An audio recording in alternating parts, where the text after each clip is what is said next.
இன்றைக்கி நாம் கடகம் ராசிக்காரர்களுக்கு இந்த 2025 மார்ச் மாதம் நடைபெற்ற சனி பெயர்ச்சி அப்படிங்கிறது எப்பேற்பட்ட ஒரு அற்புதமான மாற்றங்களையும் எப்பேற்பட்ட கஷ்டத்தில் இருந்து நீங்கள் வெளிவந்திருக்கீங்க அப்படிங்கிறதையும் இந்த ஒரு வீடியோவில் தெளிவாகவும் விளக்கமாகவும் நம்ம பார்க்க போகிறோம். கடகத்துக்கு இந்த நடந்துக்கிட்டு இருந்த நரக வாழ்க்கை அப்படிங்கிறது முடிஞ்சிருச்சுங்க. அஷ்டம சனி அப்படிங்கிறது முடிஞ்சிருச்சு. இனி நீங்கள் வாழ்க்கையில் பட்ட கஷ்டத்துக்கு பலன் அப்படிங்கிறத அனுபவிக்கக்கூடிய ஒரு காலமும் நேரமும் கணிஞ்சு வந்துருச்சுங்க. மிகப்பெரியதொரு அளவில் சனி பகவான் உங்களுக்கு கொடுத்த கஷ்டங்கள் அத்தனையுமே விளக்கப் போகின்றாருங்க. இனி எந்ததொரு கஷ்டத்தையும் அவர் உங்களுக்கு கொடுக்கவே போகிறதில்ல. 9வது ஸ்தானம் பாக்கிய ஸ்தானத்தில் போயிட்டு அவர் உட்கார்றதால உங்களுக்கு என்னெல்லாம் நடக்கும் அப்படின்னா மிகப்பெரிய அளவில் மாற்றங்கள் நடக்கும். அதாவது இது நாள் வரைக்கும் நீங்கள் கஷ்டப்பட்டுட்டு இருந்த நோய் அப்படிங்கிறது விலகப் போகுது. கடகத்தில் இருக்கக்கூடிய நீங்கள் நோயால் கஷ்டப்பட்டதை அந்த கடவுளே கண்ணை திறந்து பார்த்துட்டாரு அப்படின்னு தான் சொல்லணும். இன்னொரு முக்கியமான விஷயம், தனிப்பட்ட முறையில் ஜாதகம் பார்க்க இந்த வாரத்துக்கான அப்பாயின்மெண்ட் ஃபிக்ஸ் பண்ண சொல்லி நிறைய பேர் கேட்டிருந்தீங்க. நாம் கண்டினியூவாக இப்போலாம் வீடியோவில் கொடுத்துட்டு தாங்க இருக்கோம்.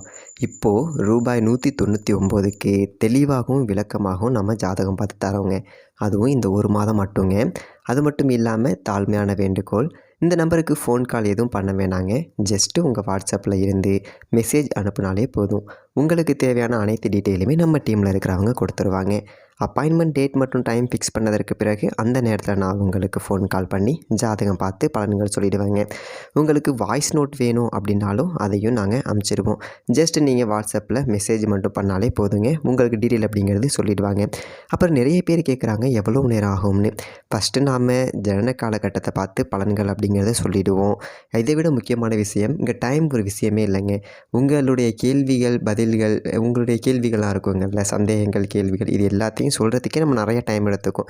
30 நிமிஷத்துக்கு மேலே கூட பரவாயில்ல, 1 ஹவர் ஆனால் பரவாயில்ல, உங்களுக்கு தெளிவாக புரிகிற வரைக்கும் நாங்கள் ஜாதகத்தை கிளியராக சொல்லிவிடுவோங்க. இதை தாண்டி நம்ம எப்படி ஜாதகம் பார்க்குறோம் அப்படின்னா, முதல்ல ஜனன காலகட்டத்தின் அடிப்படையில் பொதுவான பலன்கள் அப்படிங்கிறத சொல்லிவிடுவோம்.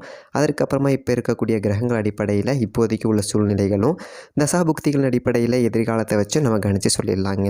இதை தாண்டி கடைசியாக உங்களுக்கு தெளிவான உங்களுக்கான பரிகாரம் அப்படிங்கிறதையும் சொல்லிவிடுவோம். இதில் இருந்தே உங்களுக்கு எல்லா டீட்டெயிலும் கிடச்சிரும். கடைசியில் ஜாதகம் இல்லைனாலும் ஜஸ்ட்டு பிறந்த தேதி, நேரம், பிறந்த இடம் மட்டும் சொன்னாலே போதுங்க. நாங்கள் உங்களுக்கு ஜாதகம் பார்த்து பலன்கள்ங்கிறது சொல்லிவிடுவோங்க. நீங்கள் ஜஸ்ட்டு வாட்ஸ்அப்பில் ஒரு மெசேஜ் மட்டும் பண்ணாலே போதுங்க. உங்களுக்கான எல்லா டீட்டெயிலும் சொல்லிவிடுவாங்க. சரி, ஓகே, வாங்க இன்றைக்கான வீடியோக்குள்ளே நாம் போகலாம். இதற்கு மேலேயும் நீங்கள் உங்களுக்கு இருக்கக்கூடிய நோயால் எந்த விதமான ஒரு கஷ்டமும் படமாட்டீங்க. நிச்சயமாக உங்களுடைய உடல் சரீரம் குணமடையும். தலைக்கு மேலே ஓடிக்கிட்டு இருந்த வெள்ளம் குறைந்து இப்போ முழங்கால் அளவுக்கு வந்தாச்சுங்க. இனி உங்களுக்கு பாதைங்கிறது கண்ணுக்கு தெரியும். தாராளமாக நீங்கள் மாட்டிக்கிட்டு இருந்த சூழ்நிலையில் இருந்து வெளியில் வர முடியும். சனி பகவான் உங்களுக்கு நன்மைகளை கொடுப்பாரா அப்படின்னா நல்லதொரு வழியை காட்டுவார். அந்த வழியில் போகலாமா வேணாமா அப்படிங்கிற முடிவை நீங்கள் தான் எடுக்கணும். ஏன்னா மிகப்பெரியதொரு அளவில் உங்களுடைய வாழ்க்கையில் நடக்கக்கூடிய அனைத்து நன்மைகளுக்கும் நீங்கள் மட்டுமே தான் காரணம். நீங்கள் ஏதாவது ஒரு ரூபத்தில் கஷ்டப்படுறீங்க அப்படின்னா அந்த கஷ்டத்தை கொடுப்பது சனி பகவான் தான். அஷ்டம சனியில் மிகப்பெரியதொரு அளவில் தாங்கவே முடியாத அளவுக்கு கஷ்டங்களை கொடுத்து உங்களுக்கு அக்னி பரீட்சையெல்லாம் வச்சு இன்றைக்கி ஒரு வழியாக உங்களை விட்டு விலக போகிறாரு. அப்படி விலகும்போது உங்களுக்கு எதை கொடுப்பாரு அப்படின்னா, இது நாள் வரைக்கும் நீங்கள் செஞ்சுக்கிட்டு இருந்த முயற்சிக்கு பலனை கொடுப்பாரு. மிகப்பெரியதொரு அளவில் உங்களுடைய முயற்சி அப்படிங்கிறது வெற்றி பெறப்போகுது. நீங்கள் எந்ததொரு விஷயத்துக்காக போராடிக்கிட்டு இருந்தீங்களோ அஷ்டம சனியில், அது 2025 நிறைவேறும். மகிழ்ச்சியாக இருங்க. இனி எந்த விதத்துலையுமே கடகத்தினுடைய வாழ்க்கையில் கலகம் பிறக்காது. பாக்கியஸ்தானத்தில் போய்ட்டு உட்காரும்போது பல பாக்கியங்களை உங்களுக்கு வாரி வழங்குவார். அது சரியான நேரத்தில் நீங்கள் உபயோகிச்சுக்கணும். அதை தவற விட்டுட்டீங்க அப்படின்னா அவர் எந்த விதத்துலையும் மறுபடியும் உங்களுக்கு கொடுத்ததொரு வாய்ப்பை திருப்பி கொடுக்க மாட்டார்.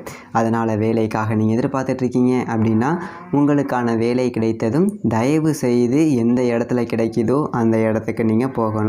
நிச்சயமாக இடமாற்றம் அப்படிங்கிற ஒரு விஷயத்தை நீங்கள் சந்திக்கக்கூடிய சூழ்நிலை வரும். ஏன்னா நீங்கள் இருக்கக்கூடிய இடத்துல இத்தனை நாள் கஷ்டத்தை அனுபவிச்சிட்டிங்க. அதே இடத்துக்கு நன்மைகள் வராது. அதனால் கண்டிப்பாக நீங்கள் வேலைக்காக வீடு மாறி வேறொரு வீட்டில் இருக்கக்கூடிய ஒரு சூழ்நிலைகள் ஏற்படலாம். சில பேர் ரொம்ப தூரம் தொலைதூரம் பயணித்து அங்கே போயிட்டு உங்களுடைய வேலையை பார்க்குற மாதிரி ஒரு சூழ்நிலை ஏற்படலாம். எனக்கு நிறைய பொறுப்புகள் இருக்குது, குடும்பம் இருக்குது, இதெல்லாம் விட்டுட்டு நான் போக முடியாது அப்படின்னு சொல்லிட்டு தயவு செஞ்சு வரக்கூடிய வாய்ப்பை தட்டி கழிச்சிடாதீங்க. நிச்சயமாக உங்களுடைய குழந்தைகள் இந்த 2.5 ஆண்டு நல்லா படிக்க போகிறாங்க. உங்களுடைய குழந்தைகள் கடகராசியா மிகப்பெரிய அளவில் அவங்களுடைய கல்வியில் முன்னேற்றம் அப்படிங்கிறது அடைவாங்க, நல்லா படிப்பாங்க. நீங்கள் எந்த விதத்திலையும் மனக்கவலையை அடைய வேண்டாம். இது நாள் வரைக்கும் உங்கள் பிள்ளை படிக்காமல் இருக்கலாம். இந்த 2.5 ஆண்டு 2025 முதல் 2027 வரைக்கும் மிகப்பெரிய அளவில் நல்லா படிப்பாங்க. சந்தோஷமாக இருங்க. பெற்றோர்களாக இருக்கக்கூடிய உங்களுக்கு உங்களுடைய பிள்ளையை பற்றின கவலை அப்படிங்கிறது இனி தேவையில்லை. முதியோர்கள் அது 60-65 வயதுக்கு மேலே இருக்கக்கூடிய உங்களுடைய எண்ணங்கள் என்பது நிறைவேறப் போகுது. இது நாள் வரைக்கும் நீங்கள் ஒரு விஷயத்துக்காக குடும்பத்தில் போராடிட்டு இருந்தீங்க.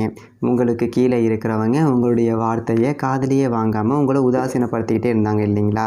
அவங்க உங்கள் பக்கத்தில் வந்து உட்காந்து நீங்கள் சொல்கிறத காது கொடுத்து கேட்பாங்க. உங்களுடைய எண்ணம் அப்படிங்கிறது நிறைவேறுவதற்கு அவங்களே முன் வந்து சில விஷயங்களை செய்வாங்க.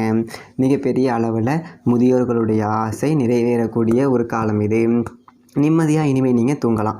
கடகத்தில் இருக்கக்கூடிய எல்லாருமே நிம்மதியாக தூங்கலாம். இது நாள் வரைக்கும் படுத்தா தூக்கமே வராது. மனசில் 1008 வலிகளையும் பாரங்களையும் சுமந்துக்கிட்டு நான் எப்போ தூங்குகிறோம் அப்படிங்கிறதே தெரியாமலேயே தூங்குகிற நாட்கள் அதிகம். கடகம் இனிமே படுத்ததுமே நிம்மதியாக தூங்கும். ஏன்னா மனதில் இருக்கக்கூடிய அனைத்து வலிகளையுமே சனி பகவான் போகும்போது அவருடைய எடுத்துகிட்டு போயிடுவார். மிகப்பெரிய அளவில் வாழ்க்கை மாறுபட போகுது. நீங்கள் தயவு செஞ்சு உபயோகப்படுத்தக்கூடிய நிறம் மஞ்சள், செந்தூரம். இந்த 2 நிறத்தை உங்களால் சட்டையாவோ இல்லை புடவையாவோ அணிவிச்சிக்க முடியலை அப்படின்னாலும் ஒரு சின்ன அளவில் துணியை இந்த ஒரு நேரத்தில் எந்நேரமும் உங்கள் கூட சுமந்துக்கிட்டே இருங்க. மஞ்சளுக்கும் செந்தூரத்துக்கும் நல்லதொரு சக்திகளையும் நேர்மறையான எண்ணங்களையும் ஈர்க்கக்கூடிய சக்தி அதிகமாக இருக்குது. மிகப்பெரிய அளவில் கடகத்துடைய வாழ்க்கை மாறப்போகுது. கணவன் மனைவிக்கு நடுவில் மிகப்பெரியது ஒரு புரிதலே வரப்போகுது. இதனால் வரைக்கும் கணவர் கடகத்தில் இருந்தார் அப்படின்னா உங்களுடைய மனைவி நீங்கள் என்ன சொல்கிறது, நான் என்ன கேட்குறது, கண்டிப்பாக என்னால் நீங்கள் சொல்கிறத கேட்கவே முடியாது. வீட்டுக்குள்ளே வந்தாலே சண்டை வந்துடும். அந்த அளவுக்கு ஒரு கருத்து வேறுபாடுகள் குடும்பத்துக்குள்ளே இருந்துக்கிட்டே இருந்திருக்கும். எப்போ பார்த்தாலும் எதை எடுத்தாலும் பிரச்சனை தான். இனி அந்த நிலவரம் இருக்காது. கணவன் மனைவிக்குள்ள ஒரு அந்யோன்யம் நிச்சயமாக வளரும். குடும்பம் நிம்மதியாக இருக்கும். அஷ்டம சனி முடிந்தது. அப்போது உங்களுக்கு இருந்த கஷ்டங்களும் முடிஞ்சு போச்சு. சந்தோஷமாக இருங்க, நம்பிக்கையோடு இருங்க. சனி பகவான் எதை தடுப்பார் அப்படின்னா இனி உங்களுக்கு வரக்கூடிய கஷ்டங்களையும் திருஷ்டிகளையும் தடுத்துருவார். பயங்கர திருஷ்டி, ஊரு கண்ணே உங்கள் மேலே தான். நீங்கள் சரிக்கு விழணும் அப்படின்னு நிறைய பேர் காத்துக்கிட்டு இருக்கிறாங்க. அவங்க முகத்துல எல்லாம் கறி பூசுகிற அளவுக்கு நீங்கள் வாழ்க்கையில் வளர போகிறீங்க. உங்களுடைய அந்தஸ்து உயரப்போகுது. கடகத்தில் இருக்கக்கூடிய பெண்கள், இல்லத்து அரசிகள் எத்தனையோ நாள் எல்லாரும் தூங்கினதுக்கப்புறமா நீங்கள் எழுந்து பூஜை அறையில் போய்ட்டு உட்காந்து அந்த கடவுள்கிட்ட சிந்திய கண்ணீருக்கு பலன் கிடைக்க போகுது. சந்தோஷமாக இருங்க. அது மட்டும் இல்லாமல் இனி எந்த விதத்திலையும் உங்களுடைய மனம் என்பது புண்படுற மாதிரி யாருமே பேச மாட்டாங்க. குடும்பமே நிம்மதியாக இருக்க போகுது. உங்களை விட்டு யார் பிரிஞ்சு போனாலும் அவங்க நிச்சயமாக உங்களை தேடி வந்தே தீருவாங்க. 2025 மிகப்பெரியதொரு அளவில் பெண்கள் நல்லா இருக்க போகிறீங்க. நீங்கள் நினைத்தது என்பது நடக்க போகுது. சந்தோஷமாக இருங்க. நோயற்ற வாழ்வே குறைவற்ற செல்வம். இனி உங்களுக்கு 100க்கு 100 பொருந்தும். அதனால தான் மஞ்சள் நிறத்தை உங்களோட எந்நேரமும் சிவந்துக்கிட்டே இருங்க அப்படின்னு சொல்லிட்டு சொன்னோம். மஞ்சளுக்கு நோயை எதிர்க்கக்கூடிய ஒரு சக்தி அதிகமாக இருக்குது. மிகப்பெரியதொரு அளவில் நீங்கள் வாழ்க்கையில் உயர போகிறீங்க. உங்களுடைய எண்ணங்கள் அத்தனையுமே நிறைவேற போகுது. சிந்திய கண்ணீர்கள் அத்தனையும் வைரங்களாக ஜொலிக்க போகுது. யார் முன்னாடிலாம் நீங்கள் தலை குனிஞ்சு வாழ்ந்தீங்களோ அஷ்டம சனியில், அவங்க அத்தனை பேர் முன்னாடியும் நீங்கள் இப்போ தலை நிமிர்ந்து நடக்க போகிறீங்க. நெஞ்ச நிமிர்த்தி கம்பீரமாக நடக்க போகிறீங்க. வாழ்க்கை உங்களுக்கு மிகப்பெரியதொரு பொக்கிஷங்களை தர காத்துக்கிட்டு இருக்குது. 2025 முதல் நீங்கள் எந்ததொரு இடத்துலையுமே சறுக்கி விட மாட்டீங்க. இத்தனை நாள் ஜானியன்னா மூலம் சறுக்கிக்கிட்டே இருக்கும். இனி எந்த இடத்துலையும் உங்களுக்கு தோல்வியே வராது. சனி பகவானே கையை பிடிச்சி மேலே தூக்கி விட போடாது. அந்த அளவுக்கு பாக்கிய ஸ்தானத்தில் போயிட்டு உட்காந்துக்கிட்டு பல பாக்கியங்களை உங்களுக்கு வாரி வழங்க போகின்றார். புத்தாண்டு பிறந்ததுமே பெரம்பலூர் மாவட்டத்தில் கெட்டிக்குளம் அப்படிங்கிற ஒரு ஊரில் சிவபெருமானுடைய ஒரு ஆலயம், அங்கே ஏகாம்பரேஸ்வரராக சிவபெருமான் இருக்கின்றார். அந்த ஆலயத்துக்கு நீங்கள் போங்க. உங்களுடைய ராசிக்கு ஏற்ற ஒரு குபேரர்கிட்ட நின்று இன்னமும் எனக்கு செல்வங்கள் நிறைய கிடைக்கணும், செல்வ வளம் எனக்கு பெருகணும் அப்படி சொல்லிட்டு இந்த ரெண்டு ஒரு விண்ணப்பத்தை மட்டும் வச்சுட்டு வாங்க. மிகப்பெரியதொரு அளவில் உங்களுக்கு கிடைக்கக்கூடிய செல்வம் தொடர்ந்து கிடைச்சிக்கிட்டே இருக்கும். எந்த விதமான ஒரு நஷ்டமும் இதற்கு நடுவில் ஏற்படாது. 2027 வரைக்கும் எந்ததொரு நஷ்டத்தையும் இனி கடகம் சந்திக்காது. நிம்மதியாக இருக்கலாம். நல்லதே நடக்கும். நன்றி, வணக்கம்.